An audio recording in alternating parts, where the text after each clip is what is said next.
ಹಿಂದೂ ಜಾಗರಣ ವೇದಿಕೆ ಕಡೆ ಶಿವಾಲಯ ಹಾಗೂ ಶ್ರೀರಾಮ ಭಜನಾ ಮಂದಿರ ಪ್ರತಾಪನಗರ ಜಂಟಿ ಆಶ್ರಯದಲ್ಲಿ ದೀಪಾವಳಿ ಪ್ರಯುಕ್ತ ವರ್ಷಂಪ್ರತಿ ನಡೆಯುವ ಕ್ರೀಡೋತ್ಸವದ ಸಲುವಾಗಿ ಈ ಬಾರಿಯೂ ವಿಶೇಷ ಸೆಲ್ಫಿ ಸ್ಪರ್ಧೆಯನ್ನು ಆಯೋಜನೆ ಮಾಡಲಾಗಿದೆ.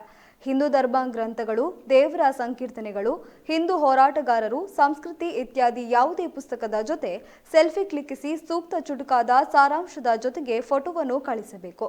ನವೆಂಬರ್ 20ರಂದು ಸ್ಪರ್ಧೆಯ ಕೊನೆಯ ದಿನವಾಗಿದ್ದು 3 ಜನ ವಿಜೇತರಿಗೆ ವಿಶೇಷ ಬಹುಮಾನ ಸಿಗಲಿದೆ. ಸಮರ್ಪಕ ತೀರ್ಪುಗಾರರು ಈ ಸ್ಪರ್ಧೆಯ ವಿಜೇತರನ್ನು ಆರಿಸಲಿದ್ದು, ಭಾಗವಹಿಸಿದ ಎಲ್ಲಾ ಸ್ಪರ್ಧಿಗಳ ಭಾವಚಿತ್ರಗಳನ್ನು ವೀರ ಹಿಂದೂ ಫೇಸ್ಬುಕ್ ಪೇಜ್ನಲ್ಲಿ ಪ್ರಕಟಿಸಲಾಗುತ್ತೆ.